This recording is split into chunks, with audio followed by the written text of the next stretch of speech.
ওকে, চলুন একদম সরাসরি আজকের টপিকে ঢুকে পড়া যাক।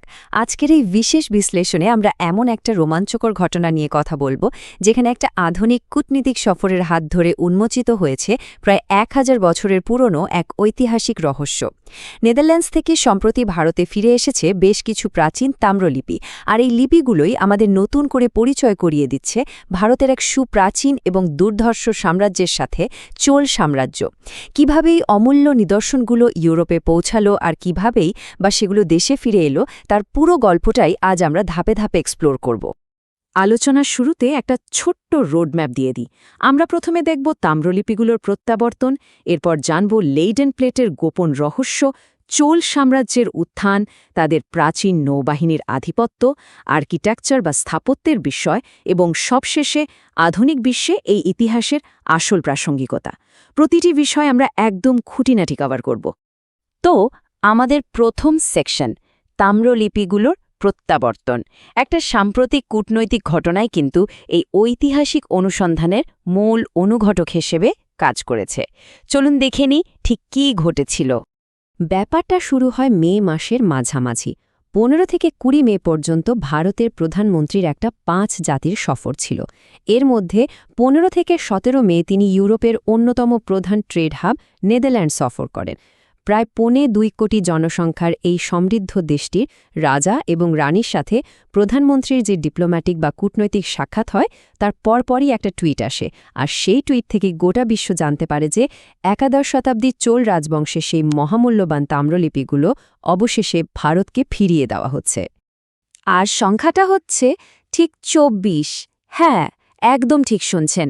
মোট 24খানা তাম্রলিপি বা কপার প্লেট ভারত ফিরে পেয়েছে। এর মধ্যে 21টি বড় আকৃতির আর 3টি ছোট আকৃতির প্লেট। এক প্রকার 1000 বছর আগের ইতিহাসের জ্যান্ত প্রমাণ হয়ে দাঁড়িয়ে আছে এই প্লেটগুলো। এবার আসা যাক আমাদের দ্বিতীয় টপিকে, লেইডেন প্লেটসের আসল রহস্যটা কি? এই প্রত্নতাত্ত্বিক নিদর্শনগুলো আসলে কি, আর দক্ষিণ ভারত থেকে এগুলো ইউরোপে পৌঁছালেই বা কিভাবে, সেটাই এখন আমরা জানব। এই স্লাইডটার দিকে একটু খেয়াল করুন, এদের জার্নিটা জাস্ট অবিশ্বাস্য। দক্ষিণ ভারতের আনাইমঙ্গলম নামক জায়গা থেকে এই প্লেটগুলোর উৎপত্তি। ডাচ ইস্ট ইন্ডিয়া কোম্পানি যখন কোরমান্ডেল উপকূলের নাগাপাট্টিনাম অঞ্চলে রাজত্ব করছিল, তখন তারা এগুলো নিজেদের সাথে করে নিয়ে যায়।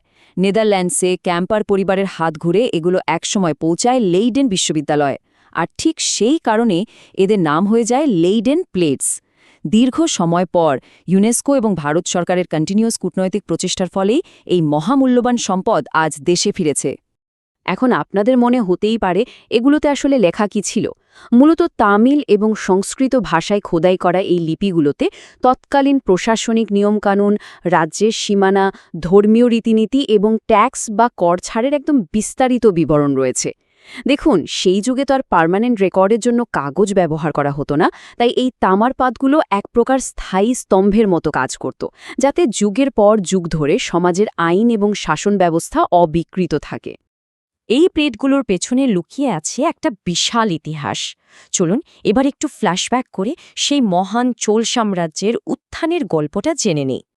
আজ থেকে প্রায় 1200 বছর আগে বিজয়ালয় চোল এই সাম্রাজ্যের ভিত গড়েন, কিন্তু চোলদের আসল সোনালী যুগ বা গোল্ডেন পিরিয়ড বলা হয় 985 থেকে 1014 সাল পর্যন্ত রাজা রাজচোল প্রথমের রাজত্বকালকে।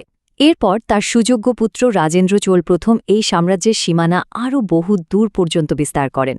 এই তাম্রলিপিগুলোতে মূলত এই অসম্ভব শক্তিশালী রাজাদের শাসন আর বীরত্বের কথাই তুলে ধরা হয়েছে। চোলদের অ্যাডমিনিস্ট্রেশন বা শাসন ব্যবস্থা কিন্তু সাংঘাতিক রকমের গোছানো ছিল। কৃষিকাজের উন্নতি, একটা শক্তিশালী অর্থনীতি আর সামুদ্রিক বাণিজ্য, এই তিনটেই ছিল তাদের ক্ষমতার মূল ভিত্তি। আর সাথে ছিল তাদের দুর্ধর্ষ সেনাবাহিনী। পরবর্তীতে দক্ষিণ ভারতে হৈসালা রাজবংশের সাথে তাদের যে দীর্ঘ সংঘাত হয়, মূলত তারপরেই এই বিশাল সাম্রাজ্যের পতন শুরু হয়েছিল। সামরিক শক্তির কথা যখন উঠলই, তখন আমাদের পরের পয়েন্টে যাওয়া যাক। চোলদের নৌবাহিনীর সেই সুপার পাওয়ার হয়ে ওঠার গল্পটা তো বলতেই হয়।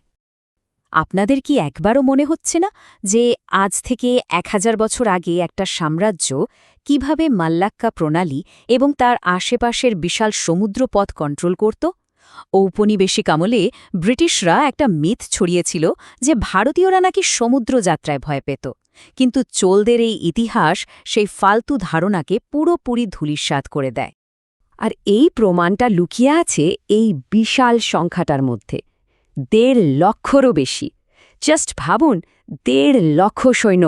চোলদের কেবল সাধারণ সেনাবাহিনী ছিল না, তাদের ছিল এক বিশাল এবং অপরাজেয় নৌবাহিনী, যা সেই সময়ের নিরিখে আক্ষরিক অর্থেই এক অভাবনীয় ব্যাপার। কলিঙ্গ থেকে শুরু করে মাল্লাক্কা প্রণালী পর্যন্ত বাণিজ্যের রুট সম্পূর্ণ তাদের হাতের মুঠোয় ছিল। ইন্দোনেশিয়া, মালয়েশিয়া আর থাইল্যান্ডের মতো দেশগুলোতে তাদের প্রভাব এতটাই ছিল যে রাজাকে দেবতার মতো পুজো করার যে রেওয়াজ, সেটা চোলরাই আসিয়ান দেশগুলোতে ছড়িয়ে দিয়েছিল। দক্ষিণ পূর্ব এশিয়ার বিভিন্ন জায়গায় চোলদের ইম্পেরিয়াল স্ট্যাম্প বা সিলমোহর পাওয়া গেছে, যা প্রমাণ করে সমুদ্র বাণিজ্যে তারা ঠিক কতটা দাপটে ছিল। এবার আসি আমাদের ৫ নম্বর পয়েন্টে। সামরিক শক্তির বাইরে গিয়ে চোলদের আর্কিটেকচার বা স্থাপত্যের দিকটাও কিন্তু ঠিক ততটাই অবাক করার মতো। যেমন ধরুন লেজেন্ডারি বৃহদেশ্বর মন্দির। রাজারা চোল প্রথমের বানানো ১০০০ বছরের প্রাচীন এই মন্দিরটা একটা ইউনেস্কো ওয়ার্ল্ড হেরিটেজ সাইট। দ্রাবিড় স্থাপত্যের চরম শিখর বলতে যা বোঝায়, এটা তারই এক মাস্টারপিস।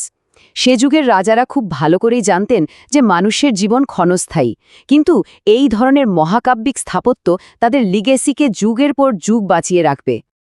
এই মন্দিরের সবচেয়ে মাথা ঘুরিয়ে দেবার মতো বিষয়টা হলো এর চূড়ায় থাকা ওই বিশাল পাথরটা, যার ওজন ৮০ টন। ক্রেন বা আধুনিক প্রযুক্তির যুগে যা কঠিন, আজ থেকে ১০০০ বছর আগে সেই ভারী পাথর কিভাবে অত উঁচুতে তোলা হয়েছিল? ইতিহাসিকরা মনে করেন সম্ভবত বিশাল মাটির ঢাল বা র্যাম্প তৈরি করে এই অসাধ্য সাধন করা হয়েছিল।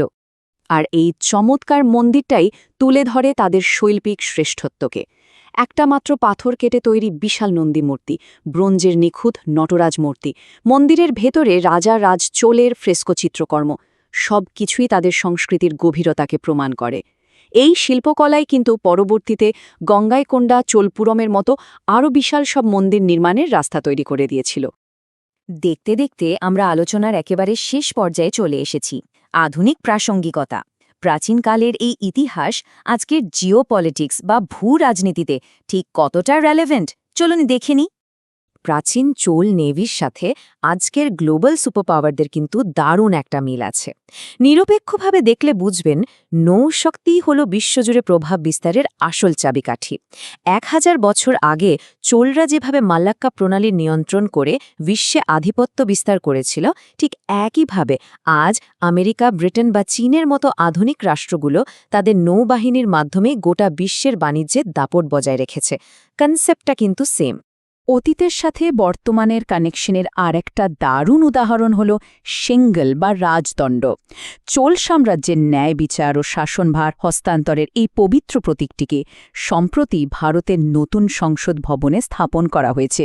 তামিলনাড়ুতে তাম্রলিপিগুলোর ফিরে আসা এবং সেঙ্গলের এই সম্মানজনক অবস্থান দুটোই আমাদের এক বিশাল দ্রাবিড়ীয় ঐতিহ্য এবং জাতীয় গর্বের কথা ভীষণভাবে মনে করিয়ে দেয়।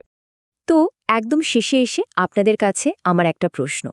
লেডেন প্লেটের মতো অমূল্য প্রত্নতাত্ত্বিক নিদর্শনগুলো যখন দেশে ফেরে, তখন ৫০০০ বছরের এই জীবন্ত ইতিহাস আধুনিক বিশ্বের কাছে আমাদের লিগেসি বা উত্তরাধিকারকে ঠিক কতটা সম্মানের জায়গায় নিয়ে যায়? এই গৌরবময় ইতিহাস আমাদের শুধু অতীতকেই মনে করায় না, ভবিষ্যতের জন্য দারুণভাবে অনুপ্রাণিত করে। আর হ্যাঁ, এই পুরো আলোচনাটি একদম নিখুঁতভাবে এবং খুঁটিনাটি সমস্ত তথ্য দিয়ে আপনাদের সামনে এত আকর্ষণীয়ভাবে তুলে ধরার পেছনে যাদের অবদান অনস্বীকার্য, সেই শুভদীপ সিং স্যারকে জানাই বিশেষ ধন্যবাদ। আশা করি আজকের এই প্রেজেন্টেশন আপনাদের ভালো লেগেছে। ইতিহাস নিয়ে এভাবেই আমাদের কৌতূহল বেঁচে থাকুক।